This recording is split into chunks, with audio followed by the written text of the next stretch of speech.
Okay. Hello, everyone. This is Rabbi Mizrahi from B'nai Israel Synagogue in Pensacola, Florida. Today, we're going to talk about decoding the Haggadah. Before we do that, let's talk for a minute or two about this coming Shabbat, which is called Shabbat Hagadol, and it means the Great Sabbath. Um, However, what do we do on this Great Sabbath? Uh, Aside from having a special Haftorah, we don't do anything. For example, on the four special Shabbatot that lead up to Passover, you remember what they are: Shabbat Shkalim, Shabbat Zachor, Shabbat Para, and Shabbat HaChodesh. We took out a second Sefer Torah. We had special Haftorah readings, but Shabbat Hagadol kind of just is like the stealth special Shabbat. And we don't really do anything except for a special Haftorah, no special reading. So what's this all about? We know that these four special Shabbats actually are um, representative of very specific things. And in Shul, we talked about the significance of each of these four special Shabbos and their significance in our lives. But what is Shabbat Hagadol? We said there were four special Shabbats, and now we have a fifth one. It's kind of like the stealth special Shabbat. Four, but actually there's five. And the question gets more serious because if you actually take a look at the Haggadah, uh, there's a lot of fours in there, right? We have the four questions from the children. We have um, the four glasses of wine. We have all kinds of fours in there, and yet if you take a look at each one of them, they're actually five. So, for example, uh, in the book of Exodus in Va'era, it talks about uh, four different lishonot, four different expressions of how God is going to um, redeem us from the land of Egypt. And so, if what they are specifically is here, where God says to Moses, um, okay. And he says, V'hotzeti, and I will take you out, right? V'hitzalti, and I will rescue you. V'ga'alti, and I will redeem you. V'lakachti, and I will take you. And that's the source for the four glasses of wine that we have at the Seder table. Lovely. Only problem is there's another expression of redemption.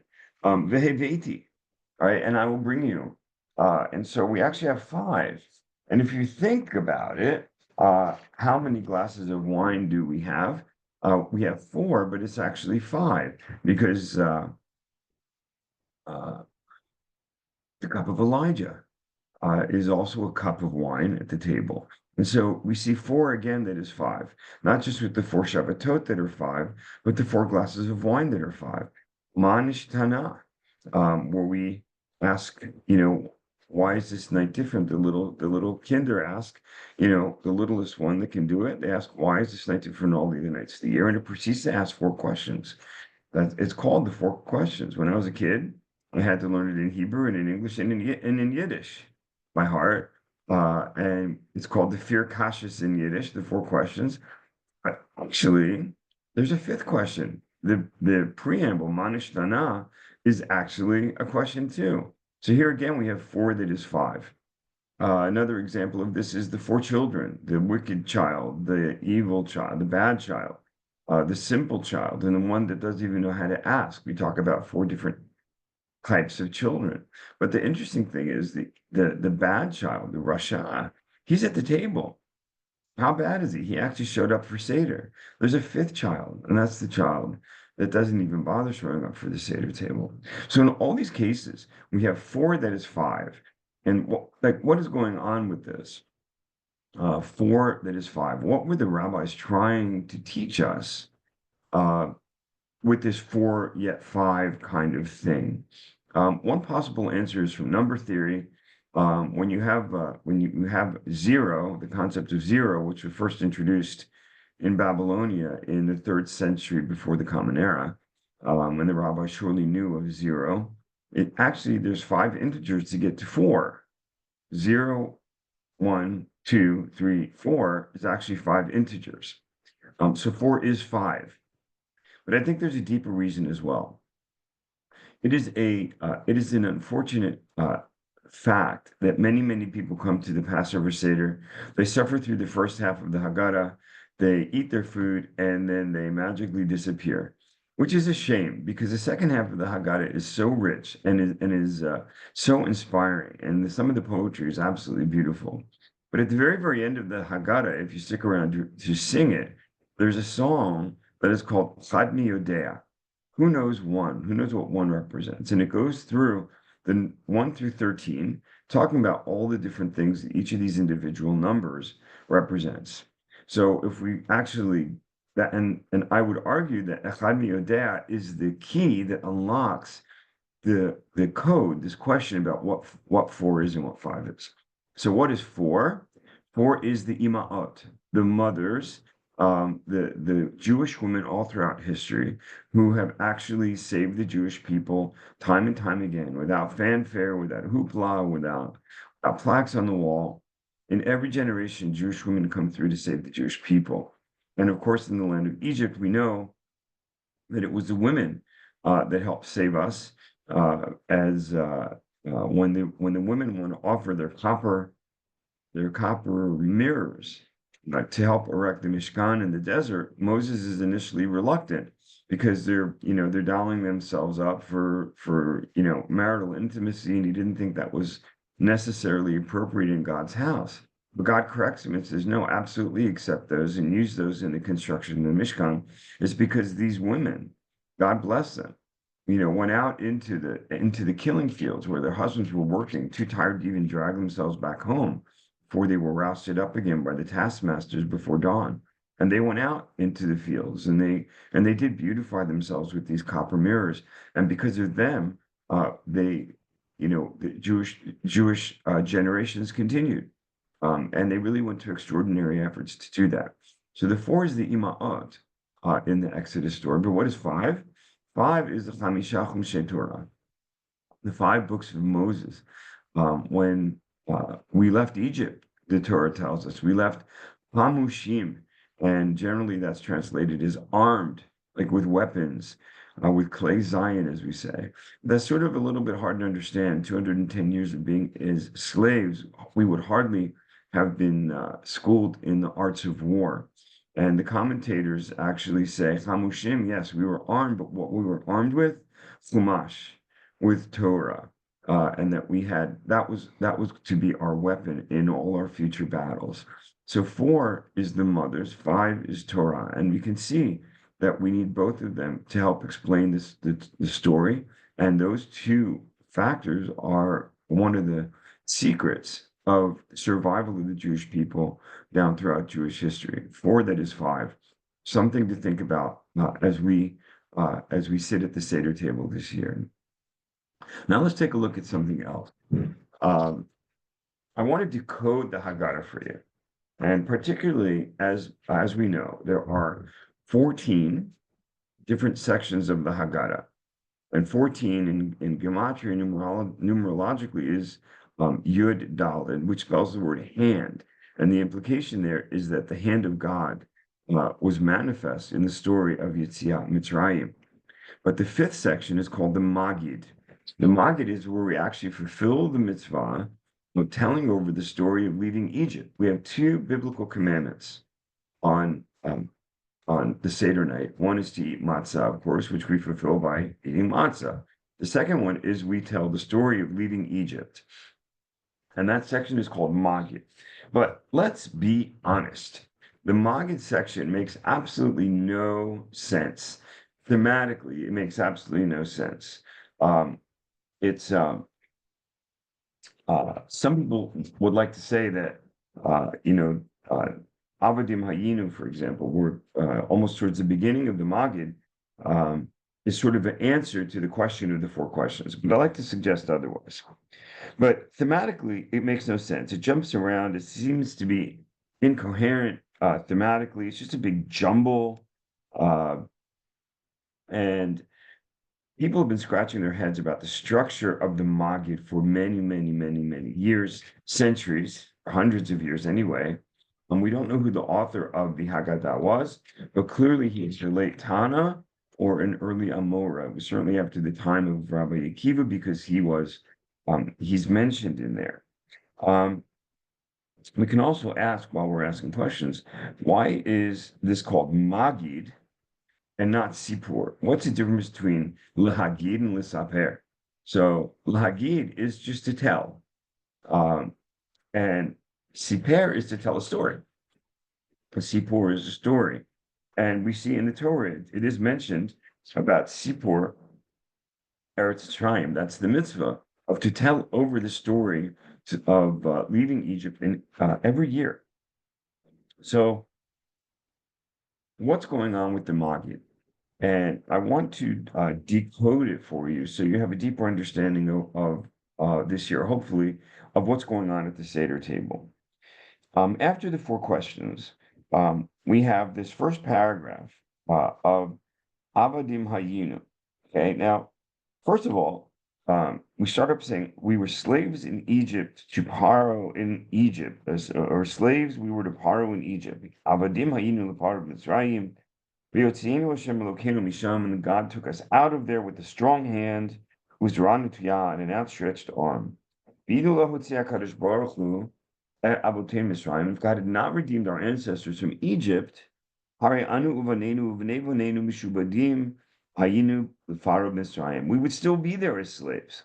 All right. And then it goes on, again, sort of a thematic break. Kulanu Nivonim, Kulanu Zikanim, even if we're all wise and we're all understanding and we're all filled with years of learning, we're elderly, full of learning.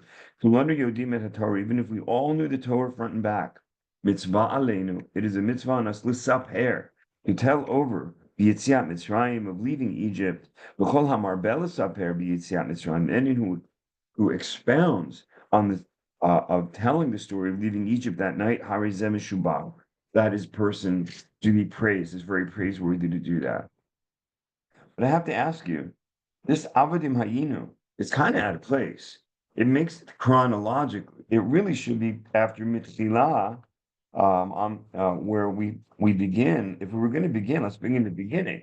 We have a paragraph later on, right, that says from at the beginning, right, our ancestors were idol worshippers. Okay. So, and then it talks about how we, Terach and Abraham and Yaakov, and then Yaakov went down to Mitzrayim. That's the place where you should say, Avadim Hayinu. We were slaves to Pharaoh in Egypt. That's where it should go chronologically. And yet it's sort of out of place. If we continue in that paragraph, we just said if everybody was wise, everybody was smart, everybody knew the Torah back and forth, we still have a mitzvah. But the question is why? If I already know the story, why do I have to repeat it again? I know it. I took a test on it. I passed. Moving on. But yet, no, we have to repeat the story every single year.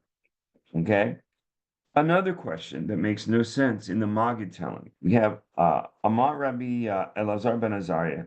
Rabbi Elazar ben Azariah, he says that he was like 70 years old. And the Gemara tells us that he was elected to be the head of the academy.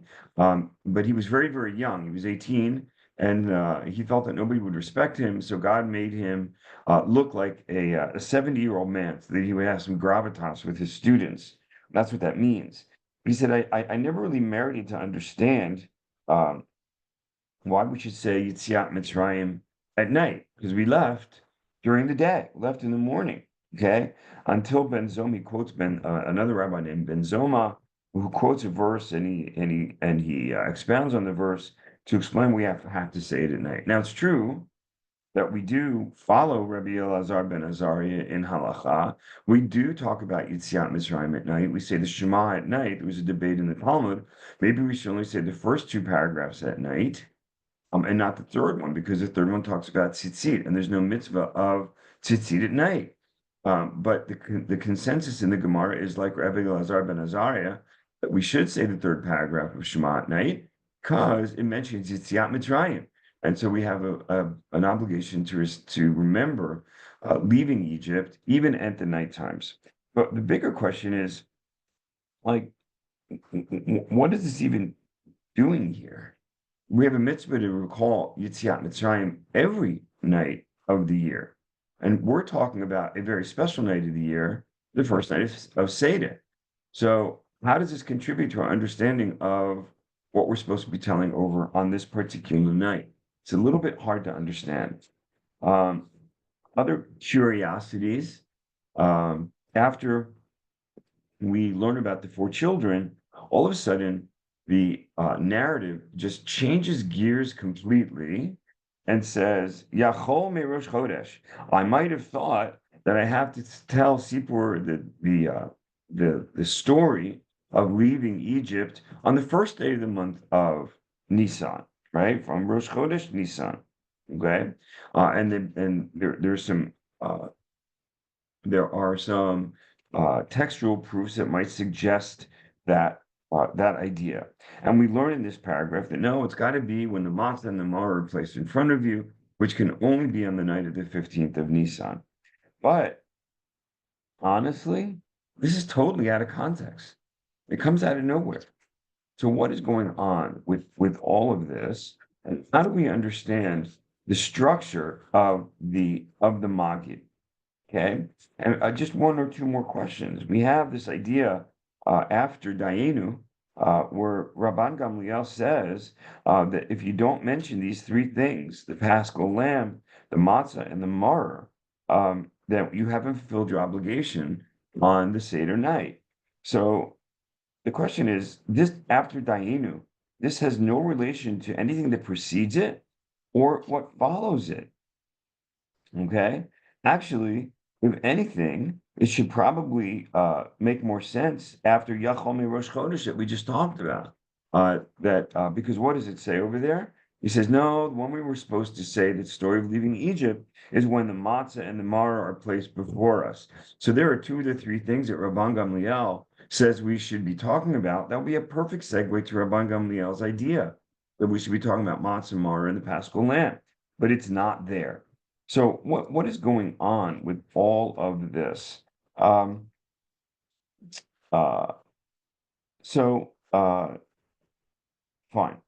Um, and the last thing we can really ask ourselves is right before we start a Hallel, it says B'chol dor v'dor, in every generation, persons should consider themselves, see themselves as if they themselves personally, privately left Egypt. Okay, and the reality is that's a whole new distinct theme, right? And that would probably make sense right before the Rabban Gamliel statement and Dayenu, all right, that every person should physically see themselves as they went out. And therefore, Rabban Gamliel says we have to talk about Pesach, Matzah, and Maror because it just makes sense. And lastly, we can also say that part of that paragraph itself is a little bit repetitious because the theme of it, that everybody should see themselves as if they left Mitzrayim, is very similar in theme to Avadim Hayinu way back at the beginning of the Maggid. So what's he doing here? It just seems like whoever edited this seems like they'd already had 4 glasses of wine, and it just does not seem to make a lot of sense. So now that we've asked all these questions, what we want to do is we want to go back to the beginning of the Maggid and decode it. And here's how we do that. We asked a question about why it's called the Haggadah. Maggid comes from the word lahagid, to tell. That is a big, big, big clue. We don't call it the book of Sipur, right? The Passover Sipur, we call it the Passover Haggadah. And the section is not called Saper, it's called Maggid. Or Misaper, it's called Maggid. So what is with this word Maggid? That leads us to a very specific verse. And the very specific verse says, and it's Exodus chapter 13, verse 8. And this is the key verse that unlocks the structure of the Haggadah. What does it say? It says, the Higadati levincha bayom hahu lemor, that you should tell over to your children on that day, saying, Ba'avor zeh, because of this, God did for me, B'tzeiti, when I left Egypt. verse 13, chapter 8. Nobody understood how to crack the code of the Haggadah until the Malbim in the 1900s. People had advocated many different ways of understanding the structure of the Haggadah, but the Malbim in the 1800s was the first one to detect this pattern. So let's think of it this way. The source verse, Haggadah to Levincha, has 6 parts, and you shall relate to your child. Number 2, on that day. Number 3, saying. Number 4, it's because of this.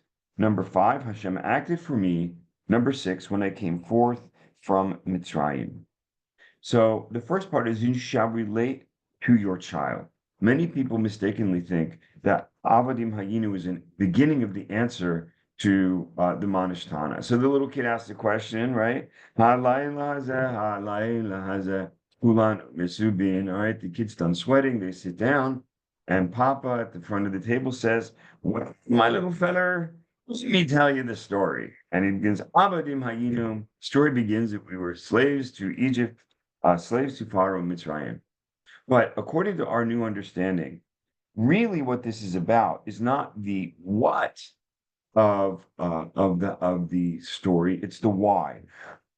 Sonny, this is the reason we have to do Sipor Yetziat Mitzrayim, telling over the story of Egypt, is we have to understand the why before we understand the what happened. And the why is because we were slaves.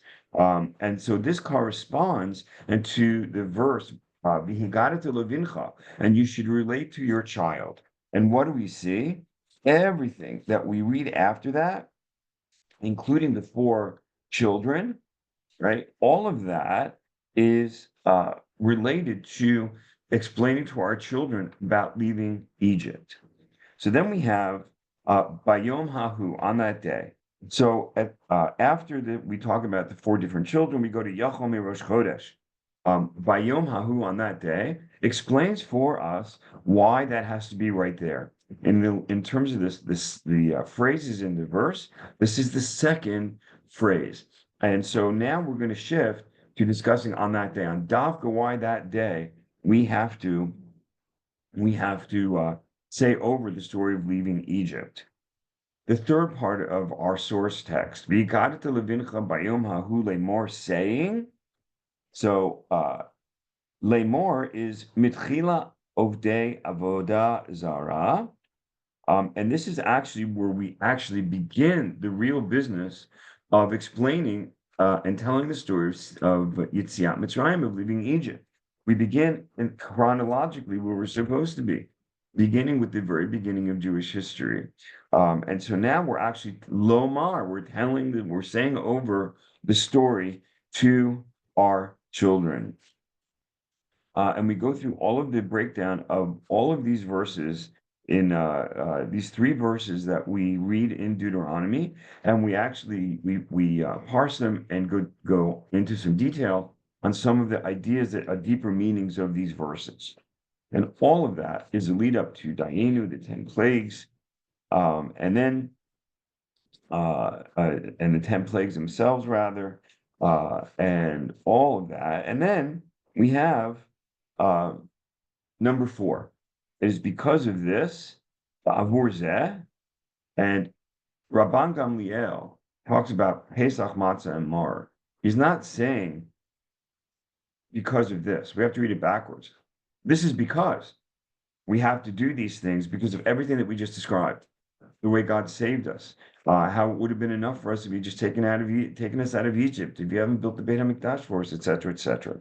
So we have to get back to these core mitzvot, Pesach, Matzah, and Mar, and it makes perfect sense because what we're saying is because of this. This is the reason that we have all of these rituals to do on this night.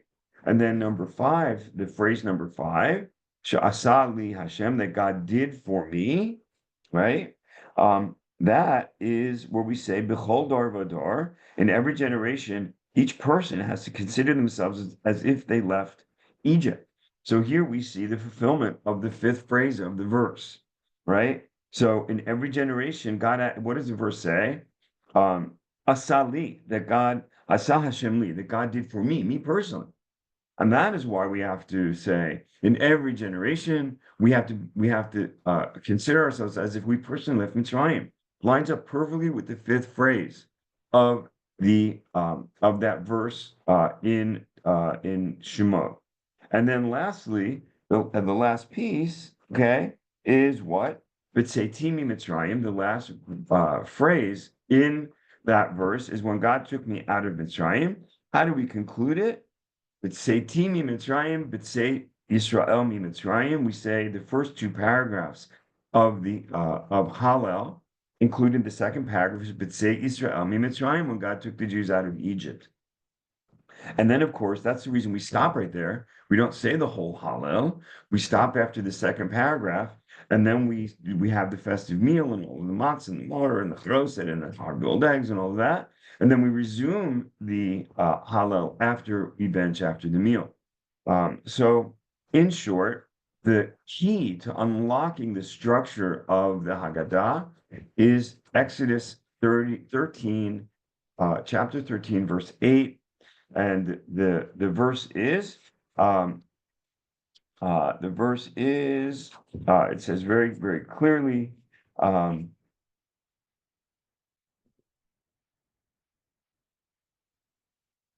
want to get it right. He got it to Levincha, and you should relate to your children B'yom hahu lemar, on that day, saying ba'avor zeh, because of this, asa Hashem li, God did for me, b'tzeiti mi Mitzrayim. And each one of the sections of the Maggid lines up very, very elegantly with each of those six phrases of our source text. That is the underlying structure of the Haggadah. It turns out that it's not a big jumble, and it was not written by some drunk guys. It was actually a very amazing secret of how they structured the Haggadah, and we've just decoded it here for you today. My wish is that everyone should have a sweet Pesach. The Ashkenazim say Zis in Pesach, and the Sephardim say Chag Kasher V'Sameach. You should have a wonderful Passover holiday. For those of you who are local, I hope we'll see you at our Sidorim here in Pensacola. Chag Sameach.